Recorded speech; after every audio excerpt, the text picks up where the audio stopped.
ഒരു ചട്ടിയിലേക്ക് ഉണക്കച്ചെമ്മീൻ തലയും വാലും നുള്ളി വറുത്തെടുത്താണ് ചേർത്ത് കൊടുക്കുന്നത്.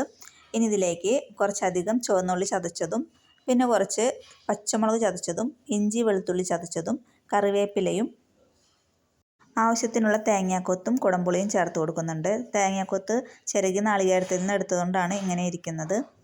ഇനി ഇതിലേക്ക് 1/2 സ്പൂൺ മല്ലിപ്പൊടി, 1/2 സ്പൂൺ മുളക് പൊടി, 1/4 സ്പൂൺ മഞ്ഞൾപ്പൊടി കൂടി ചേർത്ത് കൊടുക്കുന്നുണ്ട്. ആവശ്യത്തിന് ഉപ്പ് കൂടി ചേർത്ത് നന്നായിട്ട് മിക്സ് ചെയ്തെടുക്കുക. ശേഷം ഇതിലേക്ക് വെളിച്ചെണ്ണ ചേർത്ത് കൊടുക്കുന്നുണ്ട്. അതിനുശേഷം ഒന്നുകൂടെ ഒന്ന് മിക്സ് ചെയ്തതിന് ശേഷം ആവശ്യത്തിന് വെള്ളം ഒഴിച്ചിട്ട് നന്നായിട്ടൊന്ന് വേവിച്ചെടുക്കണം. ഇത് നെഗൊക്കെ വെള്ളം ഒഴിക്കണം കേട്ടോ. ഒരു 10 മിനിറ്റ് അടുപ്പിൽ വെച്ചിട്ട് ഒന്ന് വേവിച്ചെടുക്കാം. ആ വെള്ളമൊക്കെ ഒന്ന് വറ്റി വരണം. ഇടയ്ക്കിടെ ഇളക്കി കൊടുക്കണം. അപ്പോൾ 10 മിനിറ്റിന് ശേഷം ഇതുപോലെ വന്നിട്ടുണ്ട്. ഇത്രയുള്ള നമ്മുടെ ഉണക്കച്ചെമ്മീൻ ഡ്രൈ റോസ്റ്റ് ഇവിടെ റെഡി ആയിട്ടുണ്ട്. ചോറിൻ്റെ കൂടെ കഴിക്കാൻ നല്ല ടേസ്റ്റി ആയിട്ടുള്ള സൈഡ് ഡിഷാണ്. നല്ലോണം മുരിഞ്ഞ് നല്ല ക്രിസ്പി ആയിട്ട് ഇരിക്കണമെന്നുണ്ടെങ്കിൽ ഒന്നും കൂടി ഡ്രൈ ആക്കി എടുക്കാം കേട്ടോ. അപ്പോൾ ഇനി അടുത്ത വീഡിയോ ആയിട്ട് നമുക്ക് വീണ്ടും കാണാം. അതുവരേക്കും ബൈ.